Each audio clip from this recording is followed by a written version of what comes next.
لک الحمد یا اللہ الصلاۃ والسلام علیک یا رسول اللہ اما بعد۔ سلسلہ ہے ناظرین کے سوالوں کے جواب دینے کا۔ اب ناظرین میں سے ایک نے ہمارے کسی ویڈیو کے کمنٹس میں یہ سوال لکھا ہے کہ تہجد کی نماز میں تمام رکعتوں میں سورہ اخلاص پڑھنا کیسا ہے؟ یہ ان کا سوال ہے۔ سوال انہوں نے اپنے انداز میں کیا ہے، لیکن سوال کا خلاصہ یہی ہے کہ دیگر آیتیں یا قرآن پاک کے دوسرے حصے سے پڑھنے کے بجائے تہجد کی تمام رکعتوں میں یہ سورہ اخلاص ہی پڑھنا چاہتے ہیں۔ کیا اس کی شرعی حیثیت ہے؟ شرعاً یہ اجازت ہے کہ نہیں؟ آئیے جاننے کی سعادتیں حاصل کرتے ہیں۔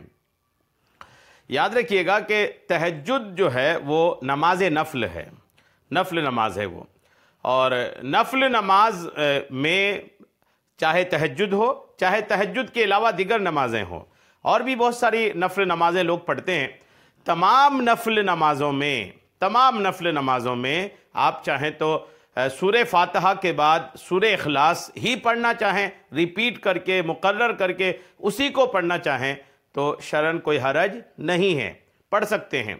اور یہاں تک کہ اگر آپ کتابیں پڑھیں گے تو آپ کو یہی ملے گا کہ علماء کرام، بزرگان دین اسی کی طرف زیادہ ترغیب دلاتے ہیں، اسی کی طرف ابھارتے ہیں کہ نفل نماز میں آپ سورہ اخلاص ہی پڑھا کریں۔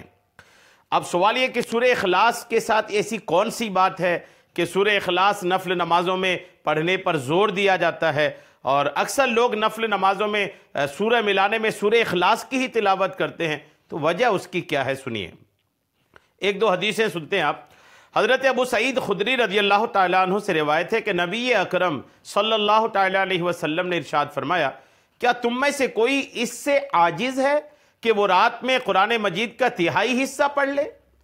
آقا فرماتے کیا کوئی تم میں یہ نہیں کر سکتا کہ رات کو قرآن مجید کا ایک تہائی حصہ پڑھ لے؟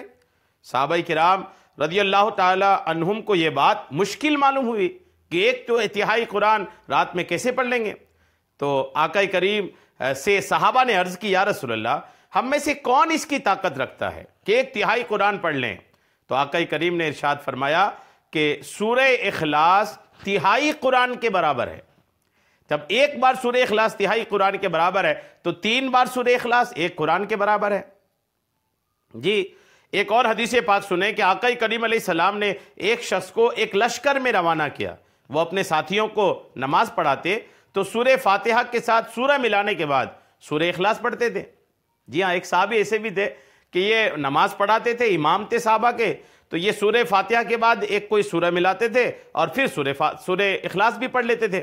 ہر رکعت میں یہی کرتے تھے یہ کہ سورہ فاتحہ کے بعد سورہ ملا کر پھر سورہ اخلاص آخر میں ضرور پڑھ لیتے تھے۔ لوگوں کو بڑا تعجب ہوا کہ یار یہ کیسا چل رہا ہے؟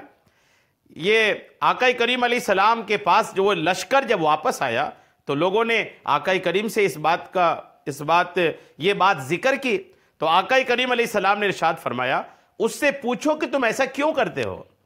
آقا نے فرمایا کہ اسی سے پوچھو، جو یہ کر رہا ہے اس سے پوچھو، بلاؤ اس کو، پوچھتے ہیں کیا ایسا کیوں کرتے ہو۔ جب لوگوں نے ان سے پوچھا تو اس نے کہا کہ یہ سورت رحمان کی صفت ہے، سورہ اخلاص کے اندر اللہ کریم کی، رحمان رحیم کی صفات، رب کی خوبیوں کا بیان ہے، اسی وجہ سے میں اسے پڑھنا پسند کرتا ہوں۔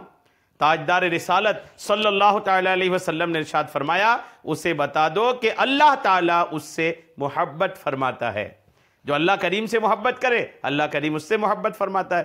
تو اس صورت کی عظمت ہی بہت ہے کہ اس صورت میں اللہ تبارک و تعالیٰ کے عظمت و شان کا بیان ہے۔ 3 بار پڑھو تو پورے قرآن پاک کی تلاوت کا ثواب ہے۔ اب جب معاملات یہ ہیں تو انہی وجوہات کی وجہ سے نفل نمازوں میں سورہ ملانے کے معاملے میں سورہ اخلاص کو ترجیح دینے کی بات کی جاتی ہے کہ آپ سورہ اخلاص ملائیں، ہو سکے تو 3 بار پڑھ لیں، تو جہاں پر آپ کو تہجد کا ثواب ملے گا وہیں پر آپ کو ہر 2 رکعت میں 2 قرآن پاک کا بھی ثواب مل جائے گا۔ اگر 2 بار پڑھتے ہیں، 3 بار پڑھتے ہیں، چاہے تو 6 بار بھی پڑھ سکتے ہیں، 9 بار بھی پڑھ سکتے ہیں، جتنا زیادہ ثواب جمع کرنا ہو 3 بار کر کے بڑھاتے چلے جائیں۔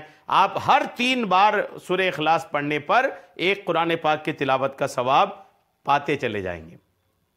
امید ہے میری بات آپ کو سمجھ میں آ گئی ہوگی۔ اجازت ہے، شرعاً اس کی اجازت بھی ہے، یہ پڑھ بھی سکتے ہیں، کوئی حرج نہیں ہے۔ اللہ کریم ہم سب کو عمل کی توفیق عطا فرمائے، آمین، بجاہ النبی الامین صلی اللہ تعالی علیہ وسلم۔